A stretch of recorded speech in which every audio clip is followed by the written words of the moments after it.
दिल्ली नगर निगम अधिनियम 2022 बिल लोकसभा में पास होने के बाद अब केंद्रीय गृह मंत्री अमित शाह इस विधेयक बिल को राज्यसभा से भी मंजूरी के लिए 5 अप्रैल को पेश करेंगे। राज्यसभा में मंजूरी मिलने के बाद इस पर आगे की कार्यवाही की जाएगी। देखिए रिपोर्ट।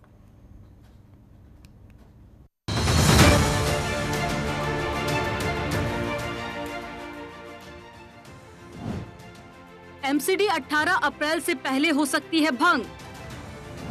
अमित शाह मंगलवार को राज्यसभा में पेश करेंगे बिल।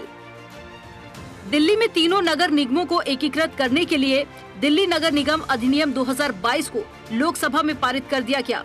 लोकसभा के बाद अब केंद्रीय गृह मंत्री अमित शाह इस विधेयक बिल को राज्यसभा में मंजूरी के लिए 5 अप्रैल को पेश करेंगे। राज्यसभा में मंजूरी मिलने के बाद इस पर आगे की कार्रवाई की जाएगी।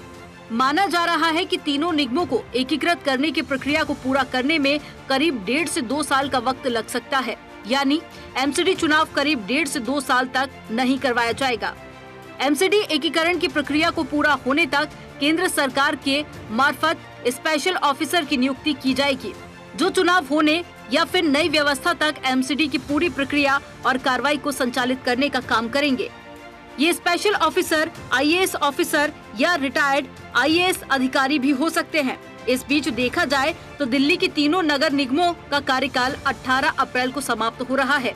इसके चलते 18 अप्रैल से पहले तीनों निगमों को भंग किया जा सकता है और चुनाव नहीं कराए जाने की स्थिति में केंद्र सरकार की ओर से पारित किए जा रहे संशोधित विधेयक के मुताबिक निगमों को संचालित करने की जिम्मेदारी स्पेशल अधिकारी को सौंपी जाएगी। दिल्ली नगर निगम संशोधन विधेयक 2022 को लोकसभा से मंजूरी मिलने के बाद इस सप्ताह में राज्यसभा से भी मंजूरी मिल जाएगी। दोनों सदनों से विधेयक के पारित होने के बाद राष्ट्रपति की ओर से इसको अधिसूचित कर दिया जाएगा, जिसके बाद दिल्ली नगर निगम के पुनर्गठन संबंधी प्रक्रिया को शुरू किया जा सकेगा। जानकारी के मुताबिक संसद का बजट सत्र आगामी 8 अप्रैल तक चलेगा। इसके चलते केंद्र सरकार को 18 अप्रैल से पहले वर्तमान नियमों को भी भंग करने का आदेश जारी करना होगा। हालांकि नियमों की बात करें तो 30 अप्रैल तक भी इनको भंग किया जा सकता है।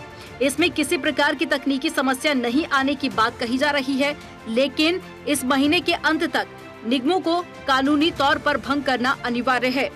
इसके बाद भी गृह मंत्रालय की ओर से एमसीडी को लेकर नई व्यवस्था लागू करने संबंधी कार्रवाई की जा सकेगी।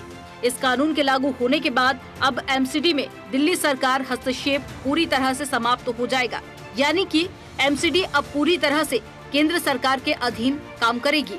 एक और जहां आम आदमी पार्टी का दावा है कि बीजेपी चुनाव में हार के डर से तीनों नगर निगमों को एक करने के बहाने चुनाव टालने की कोशिश में है, तो वहीं बीजेपी ने आरोप लगाया दिल्ली सरकार तीनों निगमों के साथ सौतेला व्यवहार कर रही है।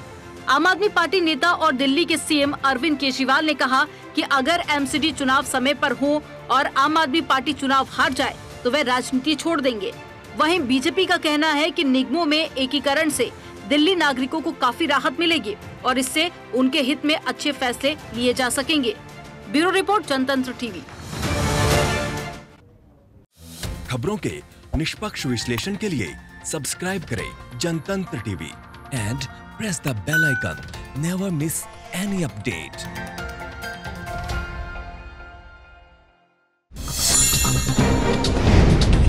डाउनलोड कीजिए जनतंत्र टीवी ऐप को, जो कि अवेलेबल है गूगल प्ले और ऐप स्टोर पर। अधिक जानकारी के लिए अभी डाउनलोड करें।